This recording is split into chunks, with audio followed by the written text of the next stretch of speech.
ఓం నమః శివాయ. ఓం నమో నారాయణాయ. కర్మ నివారణ కాళభైరవాయ నమో నమః. ఓం కాళకాలాయ విద్మహే కాళాతీతాయ ధీమహి తన్నో నరదృష్టి నివారణ కాళభైరవ ప్రచోదయాత్. హరి ఓం. ఓం మహాదేవ్యై చ విద్మహే విష్ణుపత్నీ చ ధీమహి తన్నో మహాలక్ష్మి ప్రచోదయాత్. హరి ఓం. మా ఛానల్కి స్వాగతం. చూస్తున్న వీక్షకులకు ప్రేక్షకులకు ప్రియ కాళభైరవ భగవద్బంధులకి స్వాగతం పలుకుతూ మమ్మల్ని ఎంతగానో ఆదరిస్తూ ఉండబడినటువంటి ప్రియ సోదరీమణులకు అందరికీ కూడా వరలక్ష్మీదేవి అమ్మవారి యొక్క శుభాకాంక్షలు ఆశీస్సులు. శ్రావణ మాసంలో అందరికీ శుభాలను జయాలను ఐశ్వర్యాలను ప్రసాదించాలని విద్యార్థులకు విద్యాలక్ష్మిగా, ఉద్యోగస్తులకు ఉద్యోగలక్ష్మిగా, వ్యాపారస్తులకు వ్యాపారలక్ష్మిగా, ఐశ్వర్యవంతులకు ఐశ్వర్యలక్ష్మిగా ప్రసాదించాలని మనసారా కోరుకుంటూ ఆశీర్వచనం. 1/8/2025 నుండి 15/8/2025 వరకు పుట్టినటువంటి వారందరూ కూడా ముందస్తుగా జన్మదిన శుభాకాంక్షలు. గతంలో వివాహం చేసుకున్న వారికి వివాహ వార్షికోత్సవ శుభాకాంక్షలు. ద్వాదశ రాశుల్లో గ్రహ గమనాల్ని ఓసారి వీక్షింపచేద్దాం. మిథున రాశిలో 12 సంవత్సరముల తర్వాత గురువు మరియు శుక్ర భగవానుడు సంయోగ సంచార స్థితి. కర్కాటక రాశిలో రవి బుధ సంచార స్థితి, బుధాదిత్య రాజయోగము. సింహరాశిలో కేతు సంచార స్థితి, కన్యరాశిలో కేతు సంచార స్థితి, కుంభరాశిలో రాహు సంచార స్థితి, మీనరాశిలో శని భగవానుని వక్రగమన సంచార స్థితితో ద్వాదశ రాశుల్లో గ్రహ గమనాలు ఈ విధంగా ఉన్నాయి.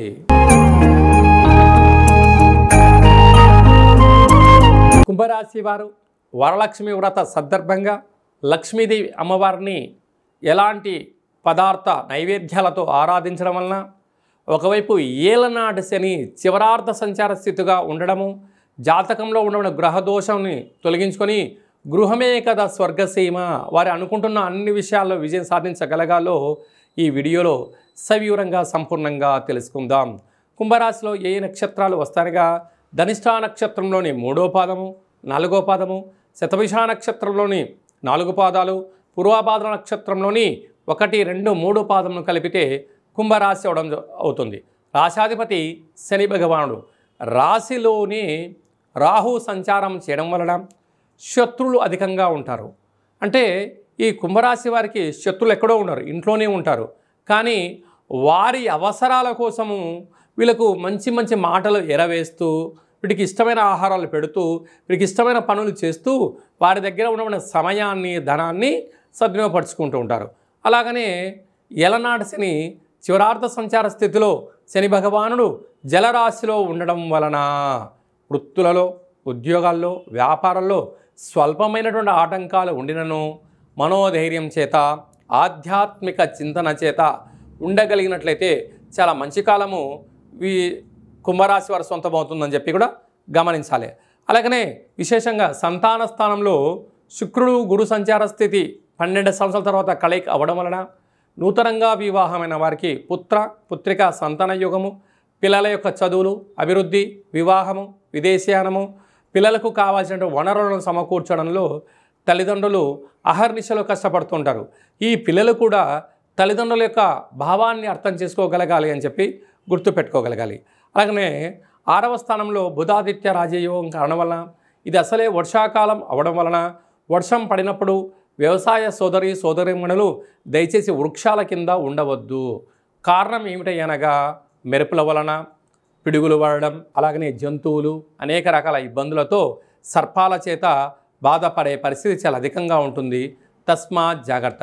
ప్రభుత్వ అధికారులతో, సహా ఉద్యోగస్తులతో, పై అధికారులతో, తోటి ఉద్యోగస్తులతో ప్రేమతత్వంతో, ఆధ్యాత్మిక చింతనగా చిరునవ్వుతో కలిసి ఉండండి. అశాంతిని దూరం చేసుకుని మానవ ప్రయత్నం అవుతుంది. అలాగనే అష్టమంలో కుజ సంచార స్థితి. మీ జన్మ నక్షత్రం రోజున పూర్ణిమ అమావాస్య తిథి యందున లావాదేవీలు, క్రయ విక్రయాలు, దూర ప్రయాణాలు అనుకూలించవు. తన కోపమే తన శత్రువు, తన శాంతమే తనకు రక్ష అన్నట్టుగా ఇలాంటి సమయంలో కోపము పనికిరాదు అని చెప్పి కూడా గమనించగలగాలి. ఇలాంటి శ్రావణమాస సందర్భంగా అమ్మవారికి విశేషమైనటువంటి సువర్ణపు రంగు అంటే బంగారు రంగు కలిగినటువంటి లేకుండా పసుపు రంగు కలిగినటువంటి వస్త్రంతో అలంకారం చేయడము, అలాగే చామంతులతో అర్చన చేయడము, పసుపు రంగు కలిగినటువంటి కంకణ తోరణాన్ని పూజ చేసి ఏర్పాటు చేసుకోవడము, వచ్చినటువంటి ముత్తైదుల చేత మీరు బొట్టు పెట్టించుకొని వారికి పాదపూజ చేసి శరగలను దానం చేయడం వలన ఐశ్వర్యం, ఆనందం కుంభరాశి వారి సొంతమవుతుంది. అలాగే రియల్ ఎస్టేట్ వ్యాపారస్తులు, నీటి వ్యాపారస్తులు, కిరాణం షాపు వ్యాపారస్తులు, సినిమా రంగాల్లో ఉండబడిన వారు, మార్కెటింగ్ రంగంలో ఉండబడిన వారు అందరూ, వ్యవసాయ సోదరీమణులు, నూనెల వ్యాపారాలు, ఐరన్ వ్యాపారాలు, డ్రైవింగ్ చేసేటి వారందరూ కూడా ఓపిక సహనం అవసరమని చెప్పి గుర్తుపెట్టుకోగలగాలి. మనకు శ్రావణ మాసంలో ముఖ్యమైనటువంటి పండగల గురించి క్లుప్తంగా సవివరంగా సంపూర్ణంగా తెలుసుకుందాం. 1వ తారీఖు 8వ నెల 2025 శ్రావణ మాస శుద్ధ అష్టమి శుక్రవారం సందర్భంగా ఆ రోజు స్వాతి నక్షత్రం అయింది కనుక స్వాతి నక్షత్రంలోనే సాక్షాత్గా మహాలక్ష్మీదేవి అమ్మవారు జన్మించడం జరిగింది కనుక కళౌ వెంకటనాయక అనగా వెంకటేశ్వర స్వామి వారిని స్మరించడం, ధ్యానించడం.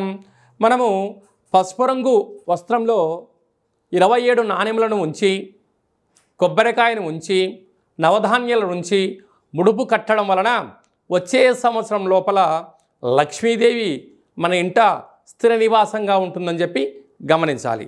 8వ తారీఖు 8వ నెల చాలా అరుదైనటువంటి కాంబినేషన్. 1 1 7 7 అంటే 7 కొండలు 7వ తారీఖు ఎలా చెప్పుకుంటామో 8వ నెల 7వ తారీఖు 2025 శ్రావణ మాస 2వ శుక్రవారము మనం వరలక్ష్మి వ్రతం అని ఉంటాం. భూమండలం అంతను కూడా పెద్ద పండగ. మనం ఏ రోజు అమ్మవారిని స్మరించినా ధ్యానించకపోయినా ఆ వరలక్ష్మి వ్రతం రోజున గృహంని శుద్ధి పెట్టుకొని ఇంటి సింహద్వారానికి మామిడాకులను ఏర్పాటు చేసుకొని లక్ష్మీదేవి అమ్మవారిని ఇంటికి ముగ్గుతో స్వాగతం పలికి యథాశక్తిగా లక్ష్మీదేవి అమ్మవారిని పారిజాత పుష్పాల చేత కానీ, మల్లె పుష్పాలతో కానీ, విరజాజులతో కానీ, చామంతులతో కానీ, ఇంకొంచెం శక్తి కలిగినటువంటి భక్తులు వెండి పుష్పాలతో కానీ, ఇంకొంచెం శక్తి కలిగిన భక్తులు బంగారు పుష్పాలతో అర్చన చేయడం వలన లక్ష్మీదేవి అమ్మవారి యొక్క కృప కటాక్ష వీక్షణ వారికి కలుగుతుంది. ఇక్కడ వస్తువు ప్రధానం కాదు, భక్తి ప్రధానము కనుక అమ్మవారిని మనస వాచ కర్మణ ఎవరైతే పూజిస్తారో వారికి అద్భుతమైన లక్ష్మీదేవి అమ్మవారి యొక్క ఐశ్వర్యం కలుగుతుంది. అలాగనే గృహంలో అందరూ నిత్య సౌభాగ్యం, నిత్యము ఐశ్వర్యం ఉండడం కోసము మనం ఆ రోజు ఏం చేస్తామంటే వరలక్ష్మి వ్రతాన్ని ఏర్పాటు చేసుకొని శనగలను నానబోసుకొని పాయసాన్న భక్ష భోజనాలు ఏర్పాటు చేసుకొని బంధువులకు, మిత్రులకు, స్నేహితులకు, సన్నిహితులకు ఆ రోజు మనం పేరంటానికి పిలిచి వారికి లక్ష్మీదేవి అమ్మవారి యొక్క పేరు చెప్పి వాయన తాంబూలాన్ని ఇస్తూ ఉంటాం. అనక శ్రావణ మాసంలో మన ఇంటికి వచ్చిన ప్రతి ఒక్క పురుషుడు నారాయణ స్వరూపమని, స్త్రీమాతలు ఆడవారందరూ కూడా లక్ష్మీమాత స్వరూపమని భావించాలి. వచ్చిన వారిని సగౌరవంగా ఇంటికి ఆహ్వానం చేసి వాళ్ళు కాళ్ళు కడుక్కోమని చెప్పి వారి యొక్క కాళ్ళకు పసుపును పూసి వారికి కంఠం దగ్గర గంధపు చుక్కను పెట్టి చేతికి కంకణాన్ని కట్టి వారి చేత మనస్ఫూర్తిగా అమ్మవారికి ఒక మంగళహారతి ఇప్పించి యథాశక్తిగా మనకి ఏది శక్తి కలిగితే భగవంతుడికి ఫలం, పత్రం, పుష్పం, తోయమన్నట్లుగా యథాశక్తిగా వారికి మనము వాయన తాంబూలాన్ని ఇవ్వగలిగినట్లయితే వారు మనస్ఫూర్తిగా తీసుకొని దీర్ఘాయుష్మాన్ భవ, దీర్ఘసుమంగళీ భవ, శీఘ్రమేవ పుత్రికా ప్రాప్తిరస్తు, అఖండ రాజయోగ ప్రాప్తిరస్తు అని చెప్పి పెద్దవారు ఏది ఆశీర్వదిస్తే ఆ ఇంటి యొక్క గృహిణికి, యజమానికి విజయం కలుగుతుంది. ఇక్కడ మనకు విశేషం ఏమిటయ్యా అంటే లక్ష్మీదేవి అమ్మవారి దగ్గరికి ఒక రాజు వెళ్ళి పూజ చేశాడు అనుకోండి, రాజేంద్ర నరేంద్రుడిలాగా ఆశీర్వచనం ఇస్తుంది. అంటే వచ్చినవాడెవరు? రాజు. పరిపాలన చేసే యోగ్యత, శక్తి కోసము రాజరాజేశ్వరి స్వరూపంగా ఆశీర్వచనం ఇస్తుంది. ఒక చిన్నపిల్లలు వెళ్ళి దండం పెట్టుకున్నారు, విద్యాలక్ష్మిగా ఆశీర్వచనం ఇస్తుంది. వ్యాపారస్తుడు వెళ్ళాడు, ఆకర్షణ లక్ష్మీ గణపతిగా ఆశీర్వచనం ఇస్తుంది. అంటే వెళ్ళిన వ్యక్తి యొక్క స్థితిని బట్టి ఆ అమ్మ మనల్ని కాపాడుతుంది. కనుక మన ఇంటికి గృహానికి వచ్చిన వారందరినీ కూడా మనము ఎంత చిత్తశుద్ధితో గౌరవిస్తామో, వారి యొక్క మనసులోంచి వచ్చే ఒక ప్రతి మాట వీళ్ళు మాట్లాడుతున్న మాట కాదు, సాక్షాత్తుగా వైకుంఠంలో ఉండబడినటువంటి లక్ష్మీమాతనే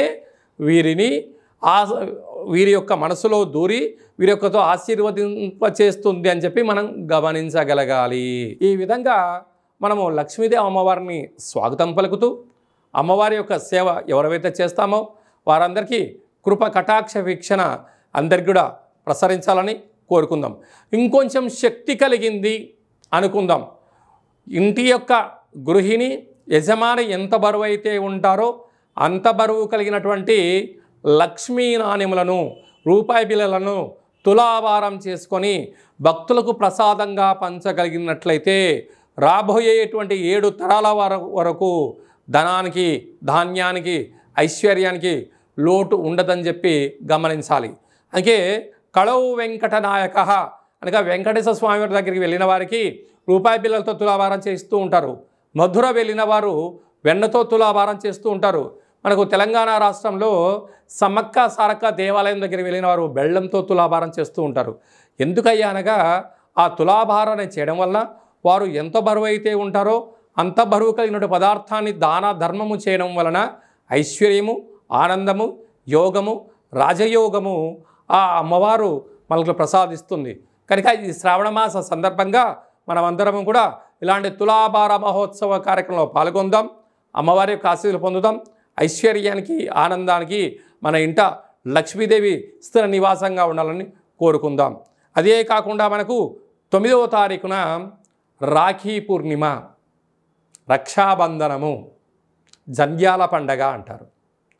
అనగా బ్రాహ్మణ, వైశ్య, క్షత్రియ, విశ్వకర్మలు, పద్మశాలీలు ఈ 5 వర్ణాల వరకు యజ్ఞోపవీతం ఉంటుంది. ఆ రోజు యజ్ఞోపవీతాన్ని మార్చుకోగలగాలి. తల్లిని మించిన దైవము లేదు, గాయత్రి మంత్రాన్ని మించినటువంటి మంత్రము లేదు, సుదర్శన యంత్రాన్ని మించిన యంత్రము లేదు అని చెప్పి మనకు వేదం చెప్తుంది. కనుక నువ్వు ఏ రోజు ఏం చేసినా చేయకపోయినా ఈ శ్రావణమాస పూర్ణిమ సందర్భంగా యజ్ఞోపవీత ధారణ చేసి కనీసం ఒక 108 సార్లు, కుదరలేదు కనీసం 27 సార్లు గాయత్రి మంత్రాన్ని ఓం భూర్భువస్వః తత్స్వవితుర్వరేణ్యం భర్గో దేవస్య ధీమహి ధియో యో నః ప్రచోదయాత్ అనేటువంటి మంత్రాన్ని ప్రాతకాలము, మధ్యాహ్నము, సాయం సంధ్య గావిత్రి, సావిత్రి, మహాసరస్వతి అంటే అమ్మవారు ఈ 3 రూపాల్లో ఉంటూ మనల్ని కాపాడుతూ ఉంటుంది. అయితే బ్రాహ్మణులకు ఎవరైనా దండం పెడితే దీర్ఘాయుష్మాన్ భవ, దీర్ఘసుమంగళీ భవ అని ఆశీర్వదిస్తుంటారు. అంటే అది ఎక్కడి నుంచి వస్తుంది? గాయత్రి మాత వాళ్ళను రక్షిస్తుంది. వైశ్యుల అంటే కోమటలు వైశ్యాసు దగ్గరికి వెళ్ళి మనము నమస్కారం పెట్టామనండి, వాసవి మాత దేవ్యై నమో నమః అంటారు. అంటే వాసవి మాత వాళ్ళను చల్లగా ఆశీర్వదించడం వలన, వాళ్ళు త్రాసు తక్కడను పూడ్చడం వల్ల వాళ్ళు అపార కుబేర సంపన్నులు అవుతారు. విశ్వకర్మలు ఉంటారు, వారు శిల్పాలను చెప్తూ ఉంటారు, వడ్రంగి పనులు కార్యకలాపాలు చేస్తూ ఉంటారు. అంటే సృష్టికి ప్రతి సృష్టి చేసే శక్తి విశ్వకర్మలకు ఉంటుంది. అందుకే అంత కృష్ణ పరమాత్ముడు కూడా అక్కడ సంపూర్ణమైనటువంటి ద్వాపర యుగమంతను కూడా ఒక మాయా ప్రపంచాన్ని సృష్టించాడని చెప్పడం జరుగుతుంటుంది. వారు ఈ మంత్రాన్ని ఉచ్చరింపజేయడం వల్ల వారు చేస్తున్న పనులలో నైపుణ్యత పెరుగుతుందని చెప్పి గమనించాలి. అలాగనే పద్మశాలీసు వారు లేకపోతే దేవతలకు, మనుషులకు వస్త్రధారణ లేదు. కనుక వారు మంచి వస్త్రాలు నేచి వారు మనకు మంచి వస్త్రాలు అందజేయగలగాలంటే వారు ఈ 5 వర్ణాల వాళ్ళు యజ్ఞోపవీతం ధరింపచేయాలని చెప్పి తప్పక గుర్తుపెట్టుకోవాలి. అలాగనే మనము శ్రావణమాస పూర్ణిమ, రాఖీ పూర్ణిమ అనగానే సోదరుడికి సోదరి అటు అక్క కానీ ఇటు చెల్లెలు కానీ వీరు వెళ్ళి వారి యొక్క యోగక్షేమాలు కనుక్కొని అన్నకు రక్షాబంధనము కట్టడం వలన ఆ అన్నా చెల్లెల యొక్క బంధము మైత్రి ఆజన్మాంతం ఉంటుంది. చూడండి, మనం అమ్మ అంటాం అంటే 2 పెదాలు కలుస్తాయి, నాన్న అంటాం 2 పెదాలు విడిపోతాయి. కానీ అన్న అనగానే అమ్మలో సగభాగం, నాన్నలో సగభాగం, అంటే అమ్మలో సగభాగం, నాన్నలో సగభాగం. అలాంటి సోదరుడికి సోదరీమణులు వెళ్ళి రక్షాబంధనాన్ని కట్టి వారి యొక్క ఆశీర్వచనం తీసుకొని వారి నోటిని తీపి చేయడం వలన వారు ఆజన్మాంతంగా బావమరిది బతుకు కోరుతాడు అని చెప్పి మనకు ధర్మాలు చెప్తూ ఉంటాయి. ఏదన్నా వ్యాపారాలు చేసేటప్పుడు, ఏదన్నా ఆలోచనలు చేసేటప్పుడు సొంత తమ్ములను కూడా పక్కన పెట్టి బావమరిదిని పక్కన పెట్టుకోమని చెప్పి పెద్దవాడు చెప్తూ ఉంటారు. ఎందుకనగా తన చెల్లెలి క్షేమాన్ని తన అన్న కోరుకుంటాడు, బావ క్షేమాన్ని బావమరిది కోరుకుంటాడు. కనుక ఇలాంటి రక్షాబంధనము రోజునన్నా కనీసం అన్నదమ్ముళ్ళు అక్కా చెల్లెలు కలిసి ఒక వేడుకగా చేసుకునే ప్రయత్నం చేయగలగాలి. అంటే 64,000 జీవరాశులలో అత్యుత్తమైన మానవ జన్మ. ఈ జన్మలో తెలుసో తెలియకో ఒక తల్లి గర్భం నుంచి మనం అందరం బయటకు వచ్చాం. కనుక ఆ రక్త సంబంధము అనేటువంటిది ఇలాంటి రోజులలోనైనా కలిసి అన్నక్షేమ కార్యక్రమాలు, సోదరి యోగక్షేమాలు, ఒకరినొకరు ఉభయ కుశలోపరి అని తెలియచేయడం కోసమే మన సనాతన హిందూ ధర్మం పెట్టింది. చూడండి, మన సనాతన ధర్మంలో ఎంతటి గొప్పతనం ఉందో. మనకు నాగల చవితి రోజు పుట్టలో పాలు పోస్తాం, భూమాతకు పూజ చేస్తాం. అలాగనే వృషభాలకు పూజ చేస్తాం, అంటే జంతువులకు పూజ చేస్తాం.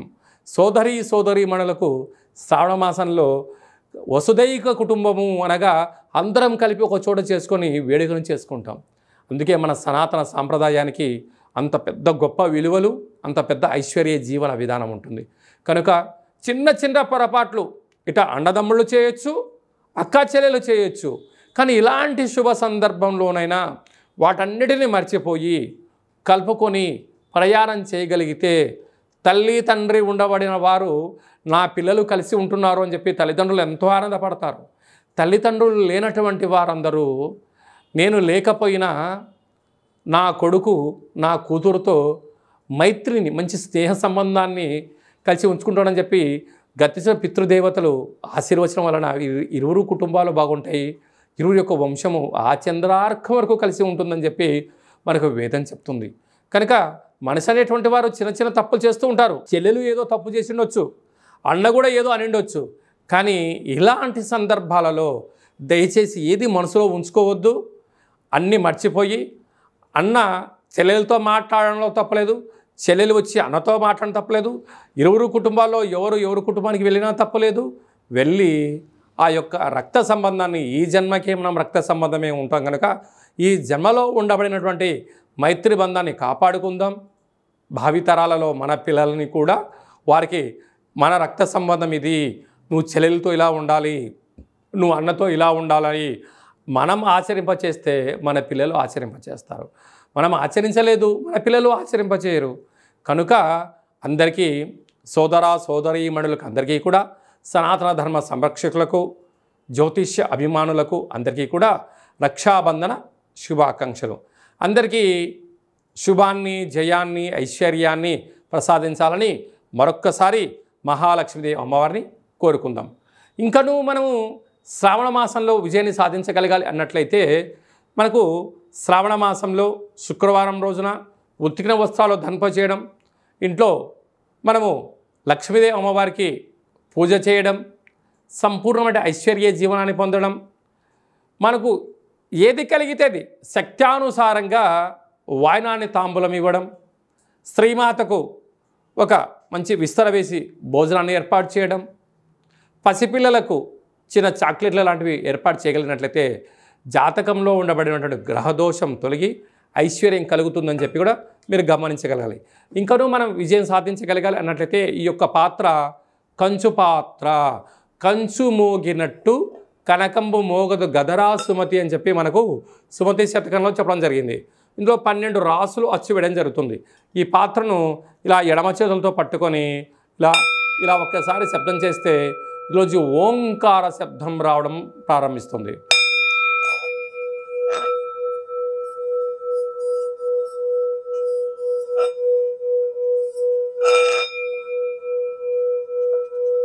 ఇలా శబ్ద తరంగాల్ని ఏర్పాటు చేయడం వలన ఉదయము సాయంత్రము మనము పూజ చేసిన తదనంతరము గృహంలో మనం ఇలా ఓంకార శబ్దాన్ని సృష్టించడం వలన గ్రామంలో దేశంలో సంచరించేటువంటి లక్ష్మీదేవి గళ్ళు గళ్ళుమంటూ మన ఇంట్లోకి రావడం, మన ఇంట్లో ఉండబడినటువంటి జ్యేష్ఠాదేవి బయటికి వెళ్ళిపోవడం జరుగుతుందని చెప్పి కూడా గమనించాలి. ఈ అక్షయ పాత్రతో పాటు మీకు కాళభైరవ స్వామి యొక్క పూజా కార్యక్రమం 27 రకాల వస్తువులతో దిష్టి తీయించడం కూడా జరుగుతుంది. కనుక మనమందరము కూడా ఈ శ్రావణ మాసంలో కాళభైరవ స్వామి వారికి అక్షయ పాత్రను ఇంట్లో ఉంచుకుందాం. ఐశ్వర్యానికి ఆనందానికి స్వాగతం పలుకుతామని చెప్పి గమనించాలి.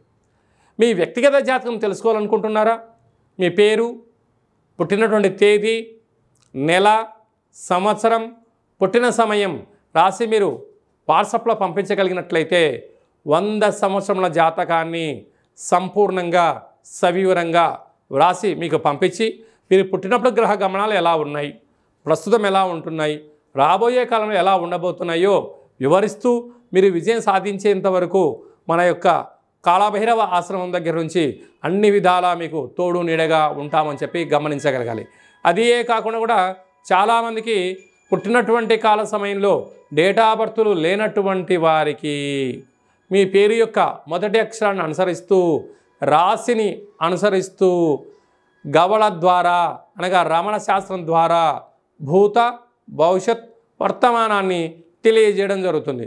కనుక జాతకాన్ని తెలుసుకుందాం, జీవితంలో ఉండబడిన అడ్డంకులను తొలగించుకుందాం, ఐశ్వర్యాన్ని ఆనందాన్ని పొందుదామని చెప్పి గమనించాలి. కనుక ఆసక్తి గలవారు అపాయింట్మెంట్ తీసుకొని సంప్రదించగలరు. అందరికీ ఈ శ్రావణ మాసంలో శుభం, జయం, లాభం జరగాలని కోరుకుంటూ ఆశీర్వచనం.